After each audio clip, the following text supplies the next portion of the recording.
Jenderal Sudirman dikenal sebagai salah satu pahlawan Indonesia.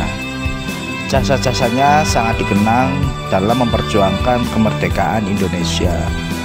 Jenderal Besar Sudirman, menurut ejaan Suwandi dibaca Jenderal Sudirman. Ia merupakan salah satu orang dengan pangkat tertinggi dalam militer, yakni Jenderal Besar yang memperoleh pangkat bintang 5 selain Soeharto dan Ahmad Nasution.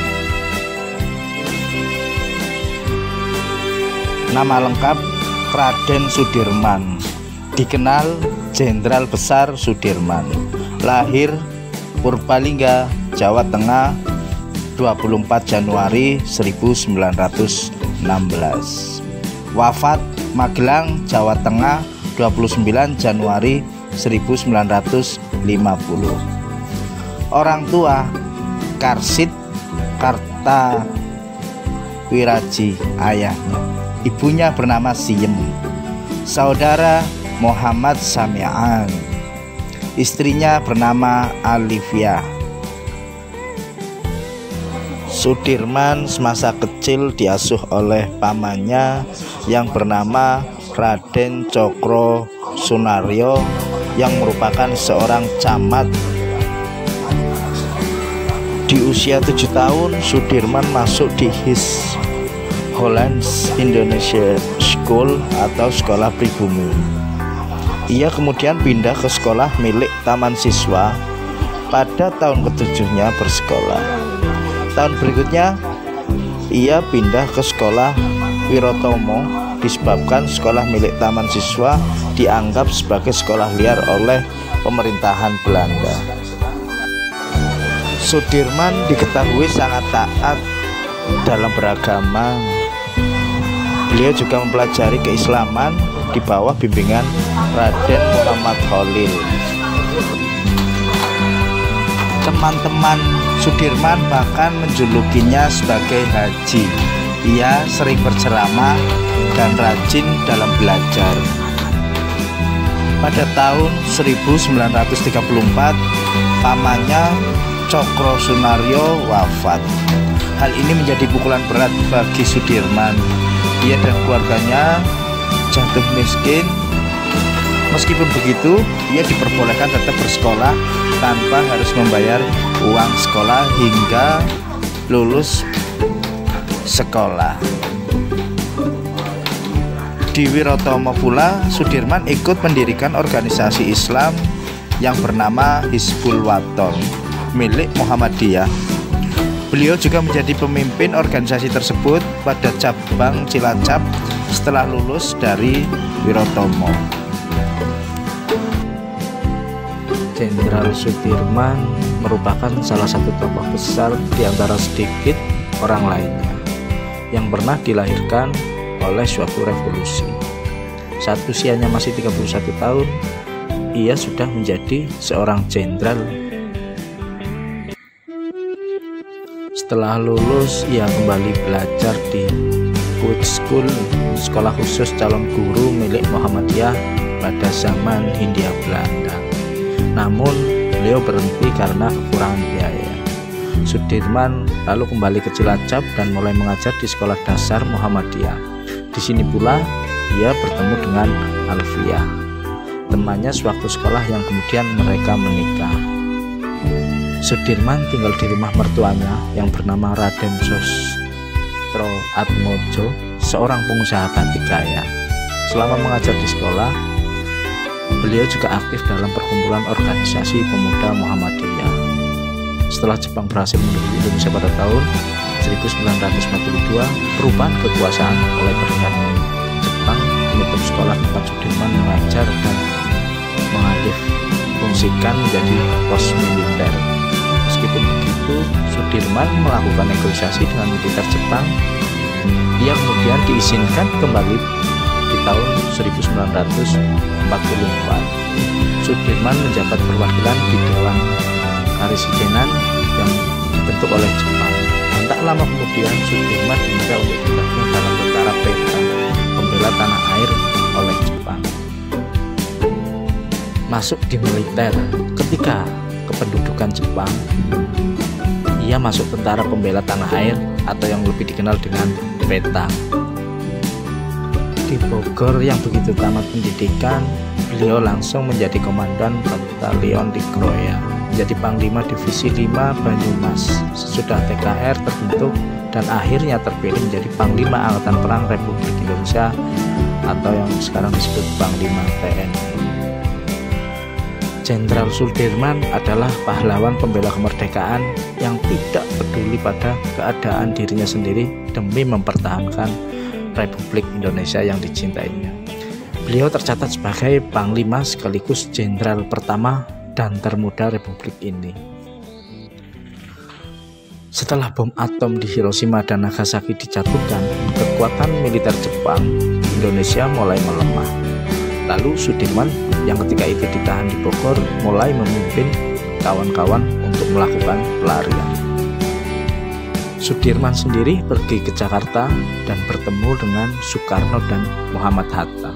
Kedua proklamator tersebut meminta Sudirman memimpin pasukan melawan Jepang di Jakarta. Namun beliau ditolak oleh Sudirman. Ia memilih memimpin pasukan di Kroya pada tahun 45 yang tertanggal 19 Agustus. Setelah proklamasi kemerdekaan Indonesia, pemerintah mendirikan PKR dan melebur PETA ke dalamnya. Sudirman bersama tentaranya kemudian mendirikan cabang PKR di Banyumas. Ia memimpin masyarakat di sana dan melucuti persenjataan tentara Jepang. Presiden Soekarno kemudian membentuk PKR di mana personilnya berasal dari mantan KNIL, PETA, dan BINRO. Ketika itu Soekarno menunjuk Supriyadi sebagai Panglima PKR, namun ia tidak muncul. Inggris yang ketika itu mendarat di Indonesia bersama dengan Indonesia mulai mempersenjatai tentara Belanda dan mendirikan pangkalan di Magelang. Sudirman yang kala itu menjabat sebagai kolonel mengirim pasukan untuk mengusir Inggris serta tentara Belanda di Ambarawa. Oleh Urip Sumoharjo, Sudirman ditunjuk sebagai kepala divisi 5. Pada tanggal 12 November 1945, Sudirman yang kala itu berusia 29 tahun terpilih sebagai pimpinan TKR. Sudirman kemudian dipromosikan sebagai seorang jenderal. Ia juga menunjuk Urip Sumoharjo sebagai kepala staf TKR. Walaupun begitu, ia ketika itu belum secara resmi dilantik oleh Presiden Soekarno sebagai TKR. Agresi militer Belanda. Ketika pasukan sekutu datang ke Indonesia dengan alasan untuk melucuti tentara Jepang, ternyata Belanda ikut diponceng. Karena TKR akhirnya terlibat pertempuran dengan tentara sekutu. Pada Desember 1945, pasukan TKR yang dipimpin oleh Sudirman terlibat pertempuran melawan tentara Inggris di Ambarawa. Pada tanggal 12 Desember tahun yang sama, dilancarkannya serangan serentak terhadap semua kedudukan Inggris. Pertempuran yang berkorban selama 5 hari itu akhirnya memaksa pasukan Inggris mengundurkan diri ke Semarang. Pada pasukan Belanda kembali melakukan agresinya, atau yang lebih dikenal dengan agresi militer II Belanda. Ibu kota negara RI berada di Jogja, sebab kota Jakarta sebelumnya sudah dikuasai. Jenderal Sudirman yang saat itu berada di Jogja sedang sakit. Keadaannya sangat lemah akibat paru-parunya yang tinggal satu yang berfungsi. Dalam agresi militer II Belanda, Yogyakarta pun kemudian berhasil dikuasai oleh Belanda. Karena Bung serta beberapa anggota kabinetnya juga sudah ditawan.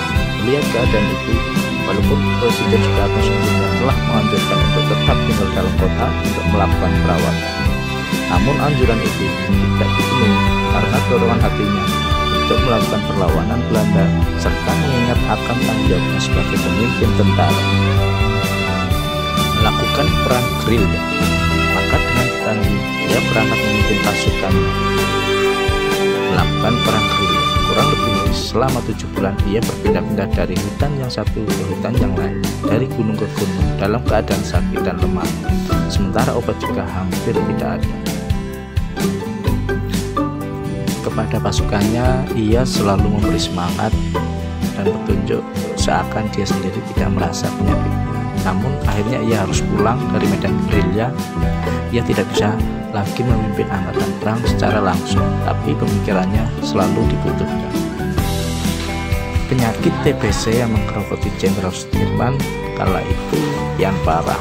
Beliau rajin memperjalan di rumah sakit Panti Rapih. Di saat itu juga Indonesia sedang dalam negosiasi dengan Belanda menentukan pengakuan kedaulatan Indonesia. Belanda kemudian mengakui kedaulatan Indonesia pada tanggal 27 Desember 1949 melalui Republik Indonesia Serikat. Jenderal Sudirman saat itu diangkat sebagai Panglima Besar TNI. Pada tanggal 29 Januari tahun 1950, Panglima Besar Sudirman wafat di Magelang. Pemakamannya ke Yogyakarta diiringi oleh konvoi 4 tank serta 80 kendaraan bermotor. Dimakamkan di Taman Makam Pahlawan Semaki, Yogyakarta. Beliau dimakamkan di samping makam Jenderal Urip Sumoharjo. Jenderal Sudirman kemudian dinobatkan sebagai pahlawan pembela kemerdekaan. Sekian, semoga bermanfaat.